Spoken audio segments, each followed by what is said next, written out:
नमस्कार। अगर आप लोग को वीडियो क्लियर नहीं दिख रही है तो रेजोल्यूशन बढ़ा लें और या तो टेलीग्राम से जाके ये पीडीएफ को डाउनलोड करके पहले पढ़ सकते हैं, फिर वीडियो देख सकते हैं। तो जो आपको सुविधा अनुसार जैसा ठीक लगे आप वैसा कीजिए। अब हम लोग आईएफएस एग्ज़ाम 2018 के पेपर 2 को डिस्कस करेंगे। चूँकि यूपीएससी ही दोनों पेपर को मतलब सिंगल प्री का एक कॉमन पेपर होता है, मेंस का पेपर डिफरेंट होता है, तो वही कंडक्ट कराती है। इसका कट ऑफ थोड़ा ज़्यादा होता है, 10-15 नंबर ज़्यादा होता है और कुछ ही स्ट्रीम के लोग एलिजिबल होते हैं। तो वन ऑफ द ऑप्शन रहता है कि आप एग्रीकल्चर एक ऑप्शनल पेपर लेके तैयारी कर सकते हैं। तो टोटल 8 क्वेश्चन है, उसमें पहला और 5वां कंपलसरी है। देखिए क्वेश्चन है, what is the power house of cell, structure and level. तो माइटोकॉन्ड्रिया के स्ट्रक्चर और लेवल के बारे में कह रहा है। Describe the Mendel law of inheritance by giving suitable example. Mendel's के लॉ ऑफ इनहेरिटेंस तीनों दे दीजिए, law of dominance, law of independent assortment और describe the process of certified seed production in field crop. Field crop में certified feed production का क्या process है। तो उसका एक जैसे कि पहले न्यूक्लियस, ब्रीडर, फिर फाउंडेशन, सर्टिफाइड, ये सब जिसका फिर उसके दो प्योरिटी और जेनेटिक और ये physical purity. Describe the condition to maintain the seed quality during post harvest processing and storage. Seed quality को कैसे मेंटेन कर सकते हैं post harvest processing and storage में। तो 5-6 स्टेप्स होते हैं, उसको आपको मेंशन करना होगा। Role of metal ion in enzymatic activity. Enzymatic activity में मेटल आयंस का क्या रोल है। एंजाइम तो जानते हैं रेट ऑफ रिएक्शन को, कैटलिस्ट क्या करते हैं, रेट ऑफ रिएक्शन को बढ़ा देते हैं। तो एंजाइमेटिक एक्टिविटी में कैटलिस्ट का जो रोल है उसको कुछ डिस्टिंग्विश करना है, जैसे seed production self pollinated and cross pollinated crop में कैसे करेंगे। हेट्रोसिस ब्रीडिंग और म्यूटेशन ब्रीडिंग दोनों में डिफरेंस क्या है। हेट्रोसिस क्या है, superiority of their parents. Mutation क्या होता है, सडन इनहेरिटेबल चेंज। तो उसकी ब्रीडिंग में क्या दोनों में डिफरेंस है। राइबोन्यूक्लिक एसिड है, डीऑक्सी राइबोन्यूक्लिक एसिड डीएनए और आरएनए में। एंजाइम्स और प्लांट पिगमेंट में क्या डिफरेंस है। नेक्स्ट है, describe the method and significance of maintenance of breeding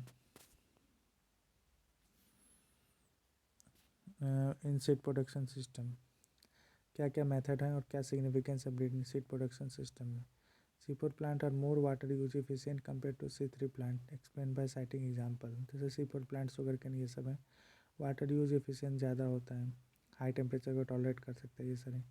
transpiration is necessary evil. आप लोग जानते होंगे 99% वाटर क्या हो जाता है, लॉस हो जाता है ट्रांसपिरेशन की, तो फिर भी नेसेसरी एविल है, तो इसको जस्टिफाई करना है। ये बहुत बहुत बार क्वेश्चन आया हुआ। Describe the significance of male sterility in hybrid seed production. Hybrid seed production male sterility का क्या सिग्निफिकेंस है, डिफरेंट टाइप के मेल स्टेरिलिटी क्या होते हैं। उसके बाद next, illustrate the plant and animal cell. Plant और एनिमल सेल के बारे में बताइए, दोनों में क्या डिफरेंस होता है। ये भी देख सकते, जैसे सेल वाला होता है प्लांट सेल में, एनिमल में नहीं होता है। Significance of beta oxidation in germination seed. क्या सिग्निफिकेंस है बीटा ऑक्सीडेशन का। ऑर्थोडॉक्स और रिकैल्सिट्रेंट सेट का एग्जांपल के साथ write down the yield component and parameter of cereals, pulse and oil set.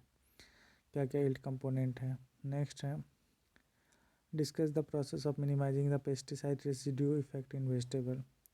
हम लोग जानते हैं कि बहुत ज़्यादा पेस्टिसाइड यूज़ करते हैं वेजिटेबल्स में, तो उसको रेजिड्यू मतलब ओनली 1% यूज़ होता है, 99% वहीं हो जाता है, तो सॉइल पॉल्यूशन, फिर वो प्लांट में रह जाता है तो ह्यूमन हेल्थ को भी इफेक्ट करता है। फिर वो अगर वो बारिश के कारण फिर वो सॉइल से लीच करके वाटर बॉडी में चला जाता है, वाटर बॉडी को भी हैम्पर करता है। तो बहुत सारी चीज़ों को आपको रिलेट करके आंसर दे सकते हैं इसका। Seed plot technique, virus potato seed protection. Seed plot technique potato के सीड प्रोटेक्शन के लिए बहुत फेमस टेक्निक है। Describe the physiological role of gibberellic acid in seed germination process.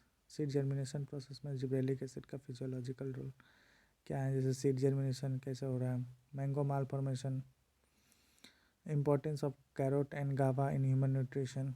Carrot और गावा का जैसे विटामिन ए होता है, गावा विटामिन सी देता है, गावा को पुअर मैन्स एप्पल भी कहते हैं।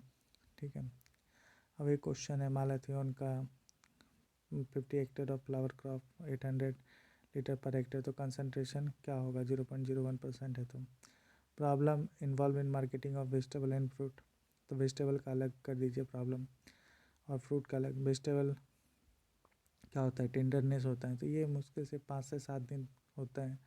फ्रूट में क्या होता है, बहुत सारे आप उसको वैक्सिंग वगैरह करके काफ़ी लंबे टाइम तक रख सकते हैं। तो ये है प्रॉब्लम। क्या क्या है, जैसे स्पोलियज होने का समय बैक्टीरिया का, जैसे 40% इसमें होता है, 36% फ्रूट में होता है। प्रूनिंग क्या होता है, प्रिंसिपल एंड सिग्निफिकेंस क्या है प्रूनिंग का, ठीक है। Biological control of plant disease कैसे करते हैं, क्या प्रिंसिपल है। Name the importance of bio control agent, जैसे ट्राइकोग्रामा चिलियंसिस, ये कैसे इम्प्लाइकेशन करते हैं। डिजीज ऑफ फंगल विल्ट क्या होता है, दोनों में डिफरेंस करना। Fungal wilt, bacterial wilt of vegetable, insect, parasitoids and predators. Formal and informal garden, formal क्या होता है, सिमेट्रिकल होता है। इनफॉर्मल क्या होता है, एसिमेट्रिकल होता है। तो फॉर्मल मुगल गार्डन हो गया, इनफॉर्मल जापानीज गार्डन हो गया। सीड जर्मिनेशन, सीड डॉर्मेंसी, क्या डिफरेंस है। Describe the food production constant in Indian agriculture system, ये तो मैं लेक्चर में पढ़ा चुका हूँ कि फूड प्रोडक्शन कांस्टेंट में क्या क्या है, इंडियन एग्रीकल्चर सिस्टम में क्या क्या समस्याएं। तो बहुत सारी समस्याएं हैं फूड प्रोडक्शन में। एक तो सबसे पहले शुरुआती लैंड अच्छा होना चाहिए, फिर रेनफॉल।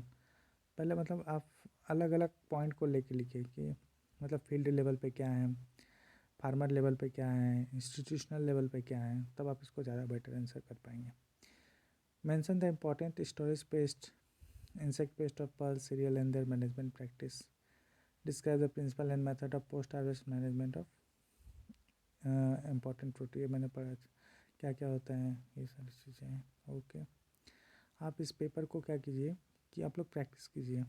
जब तक आप प्रैक्टिस करेंगे तभी आपको मतलब एक आइडिया लग पाएगा लिखने का और आपको ज़्यादा बेटर हो जाएगा। मैं इसका जो पीडीएफ है टेलीग्राम में डाल देता हूँ, उसका डिस्क्रिप्शन, इस टेलीग्राम का डिस्क्रिप्शन लिंक ये यूट्यूब के डिस्क्रिप्शन लिंक में डाल देता हूँ, ठीक है। आप लोग वहाँ से डाउनलोड कर लें। Thank you so much.